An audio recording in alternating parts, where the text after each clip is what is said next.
You know what's awkward? It's awkward when you're trying to get the country of Jordan to give you a really big contract, and to make yourself seem like an attractive candidate for the machine guns to the king of Jordan is when you realize that you're really not supposed to own those guns at all, legally. And now you've got to concoct some cockamamie story explaining where those guns went. The cockamamie story explaining what happened to the 5 machine guns they gave to the king of Jordan allegedly involved falsifying 4 federal documents. That charge is part of a multi-count indictment handed down today against former employees of Blackwater, the former president of Blackwater and 4 former Blackwater employees. They're charged variously with conspiracy to violate firearms laws, possession of a machine gun, possession of an unregistered weapon, false statements, and obstruction of justice. They are also charged with using a local sheriff's department in North Carolina, using that sheriff's department's letterhead to make it look like the sheriff was buying machine guns when the machine guns were really for Blackwater. This is just the latest in a series of charges against Blackwater and its employees. In 2008, the State Department charged the company with shipping 900 weapons into Iraq without the proper permits. Many of those weapons ended up on the black market.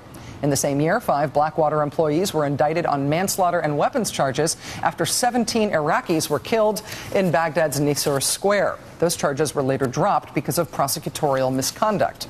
And this year, the Justice Department is investigating whether Blackwater officials tried to bribe members of the Iraqi government in order to keep their security contract in Iraq after the Nisour Square shooting.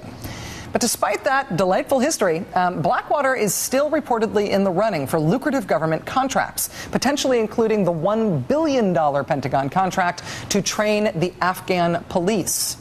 That is a task that America has been funding and supposedly working on for over 8 years now. Since 2003, that task has been contracted out to a company called DynCorp. Now, what has that yielded? $6 billion, and 8 years later? It's yielded an Afghan police force that is so shambolic and poorly trained, they quite literally cannot shoot straight. As reported recently in Newsweek, quote, at Kabul's police training center, a team of 35 Italian carabinieri recently arrived to supplement DynCorp's efforts. Before the Italians showed up, the recruits were posting miserable scores on the firing range. But the Italians soon discovered that poor marksmanship wasn't the only reason. The sights of the AK-47 and M16 rifles the recruits were using were badly out of line. Quote, we zeroed all their weapons, said Lieutenant Rolando Tomasini. It's a very important thing, but no one had done this in the past. I don't know why. I know. That story prompted our next guest at an oversight hearing in the Senate to say, quote, we're paying somebody to teach these people to shoot these weapons, and nobody ever bothered to check their sights?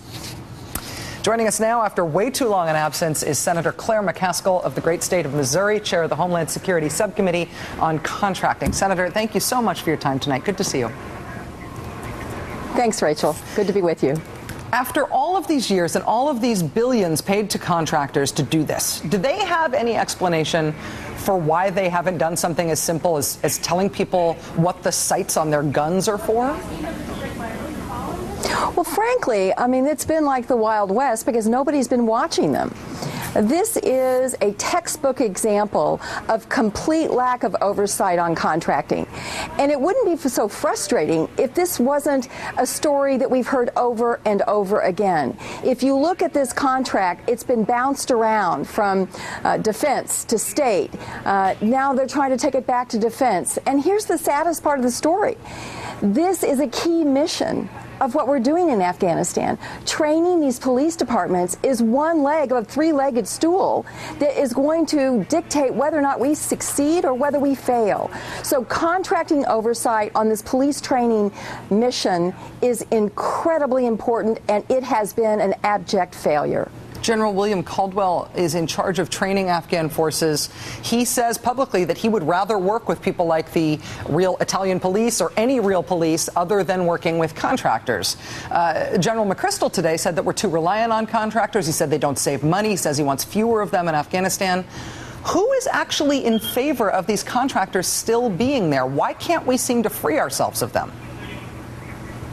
Well, it's because we didn't have enough people when we went into Iraq. Truth be known, we didn't have the size of force necessary to do what we were trying to do in Iraq. So the logistic support went to contractors. The training of police went to contractors. Now we're repeating that in Afghanistan.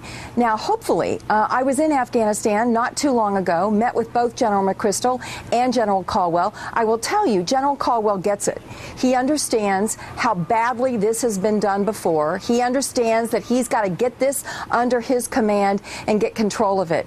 But just to give you another example of what nonsense there is here, guess who they're hiring to oversee the contractors that are training the police in Afghanistan? Contractors. So we've got to get people in the country that work for our military, that are watching the way these people are being trained, because it's not just training, it's also mentoring. There's rampant corruption in these police departments, and you're not going to establish a rule of law unless you work on the mentoring part so they realize there's a different way to police besides saying, what can you pay me to let you go? I worry about the oversight of contracts themselves being contracted out, contractors overseeing contractors. I also worry about the fact that we think this is something that can only be done by contractors in terms of delivering this service. I mean, Blackwater is up for this police training contract in Afghanistan now, despite Nisour Square, despite the State Department investigations, despite this indictment against their former employees. I mean, how badly does a company have to behave before we stop hiring them and just have our troops and our government employees do this stuff?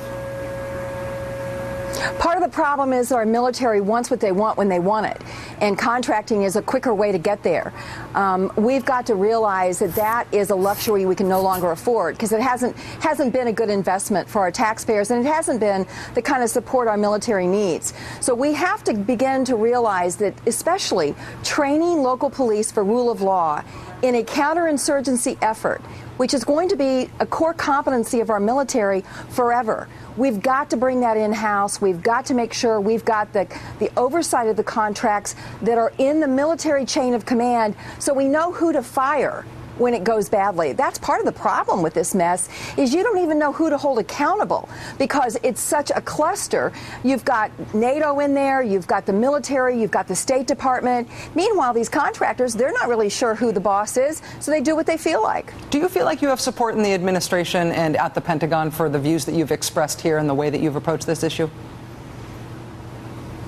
I do. Now, this is not something you can turn a switch and accomplish.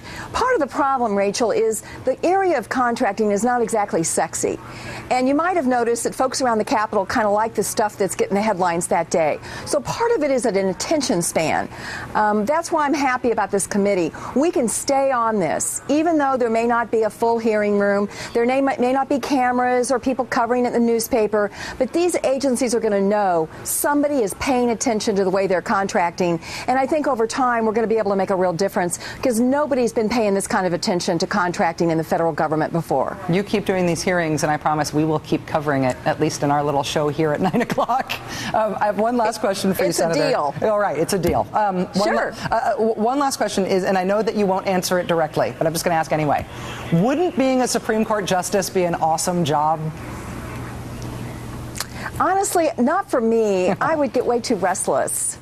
I'm an intellectually curious person, and I do love to read, but it's an isolating job, and I kind of need to be out there mixing it up a little bit more than you can do as a Supreme Court justice. So it's not something that I don't think I'd even be considered, but if I were, I'd have to say I don't think I'm the right personality to be a Supreme Court justice. Senator Claire McCaskill of the great state of Missouri, answering that with way more detail than I ever thought I'd get. Thank you so much for your time tonight, ma'am, and good luck to the Cardinals tonight. Thank you very much. All right.